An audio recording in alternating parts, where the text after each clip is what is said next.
Get more for your business with Northwest Registered Agent. They help you launch an LLC for just $39 plus state fees, while helping protect your identity by keeping your home address private. Don't wait. Protect your privacy, build your brand, and get your complete business identity in just 10 clicks and 10 minutes. Visit northwestregisteredagent.com/paidofd and start building something amazing. Get more with Northwest Registered Agent at northwestregisteredagent.com/paidofd. Ford Blue Cruise hands-free highway driving takes the work out of being behind the wheel, allowing you to relax and reconnect, while also staying in control. Enjoy the drive in Blue Cruise-enabled vehicles like the F-150, Explorer, and Mustang Mach-E. Available feature on equipped vehicles. Terms apply. Does not replace safe driving. See Ford.com/BlueCruise for more details. This is Optimal Finance Daily. How to teach a curious friend about financial independence by A Purple Life of apurplelife.com. Throughout the years, dozens of people have asked me to explain financial independence and how I'm retiring at 30. This explanation is usually met with indifference. People are so weird, and possibly them scoffing behind my back. I can only suspect. However, a curious few ask to know more. This leads to me setting up my favorite kind of meeting, a finance chat. Some people just want help reining in their spending, and others are interested in how they can also retire as soon as possible. Regardless of how deep into FI they want to go, I found that there are some constants to all of these interactions that have helped pave the way for more conversation and actual action on their part. Here are my tips for teaching a curious friend about financial independence.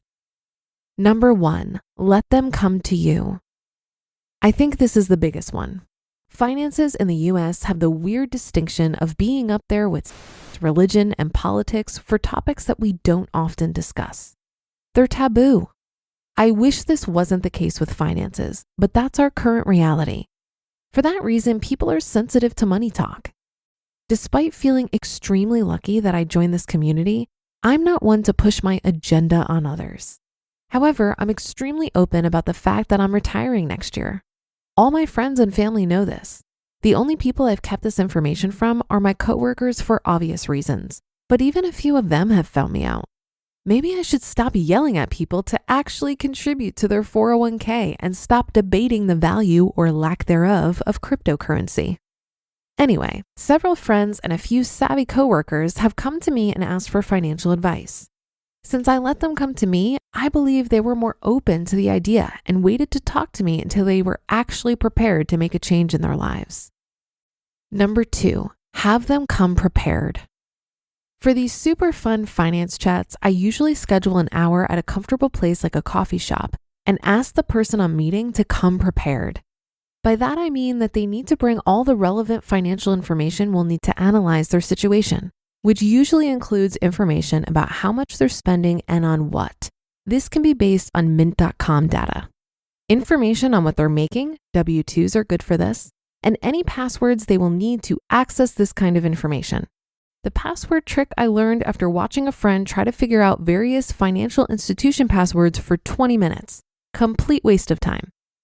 In order to save time, I also like to bring prepared Excel sheets with easy calculations already in there, like how far off you are from retirement based on your spending and income. Easy stuff, but I found that being able to just plug in numbers instead of recreating these sheets while talking to people saves some time. I also usually email them a list of these things to bring as a reminder to make sure they actually follow it. I guess my neurotic project management tendencies are leaking into my real life. And number 3, provide gentle encouragement. So you've had the meeting. In the most extreme example, a colleague of mine walked away realizing that if he got his shit together, he could retire in 6 years at 31. Mind-blowing. He was given a list of things he needed to accomplish to get there, which included canceling the 2 annuities his father had gifted him. Yes, you heard that right. Putting 100% of his last 2 paychecks of the year into his Roth 401k to max it out, maxing a traditional IRA, and being more intentional about his spending in case there are areas that reveal themselves as easy to cut. All of this can be overwhelming, which is why after sending someone off with a list of actions to take, I like to provide constant, gentle encouragement. When I see them again, I might ask, for example, how's canceling that annuity going? If they haven't gotten to it yet, I don't berate them or anything, but gentle reminders seem to help keep people on track.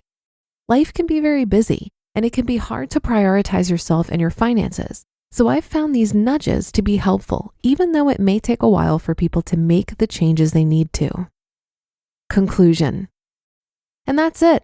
The tips I've found that are most helpful when assisting curious friends with their finances. I know a lot of people in this community practice stealth wealth and are pretty tight-lipped about their journey to financial independence.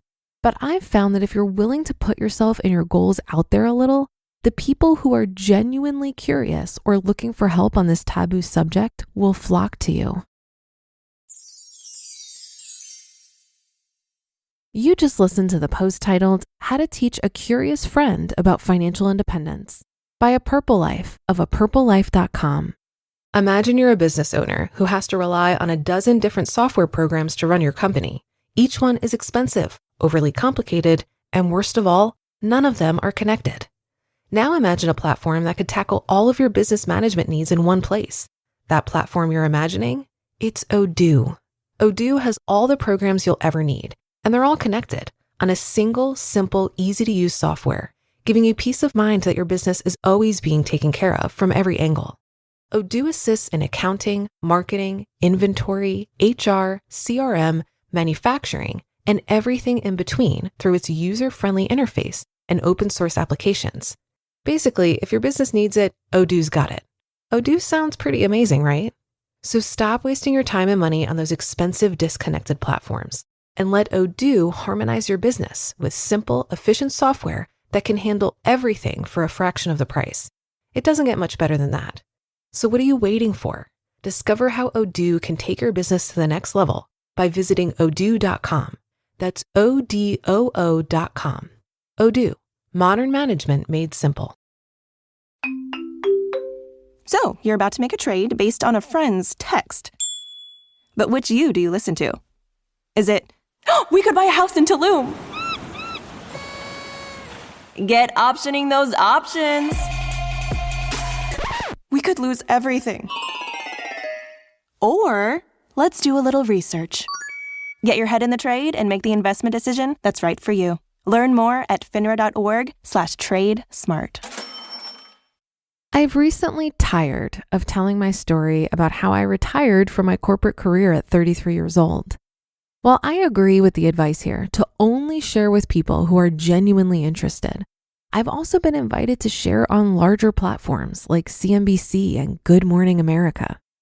The retirement police like to disagree that I'm retired because I still do 4 hours per week of paid work and I'm not living off of my portfolio. But regardless of our different opinions on what retirement actually is, what bothers me more is how my story has the potential to make others feel inadequate. Retiring at 33 isn't inspiring for multiple reasons. The financially literate know that the only thing I did is spend less than I earned and invested the difference. I optimized on the 3 largest expenses in anyone's budget: housing, transportation, and food. And I became less materialistic. It's not all that impressive. But the financially illiterate immediately use my story as a reason to feel bad about their own financial situation or to justify why they can't do better financially. They'll see that they don't have the same circumstances, preferences, and skills as me, and their conclusion is that this must mean financial freedom is out of reach.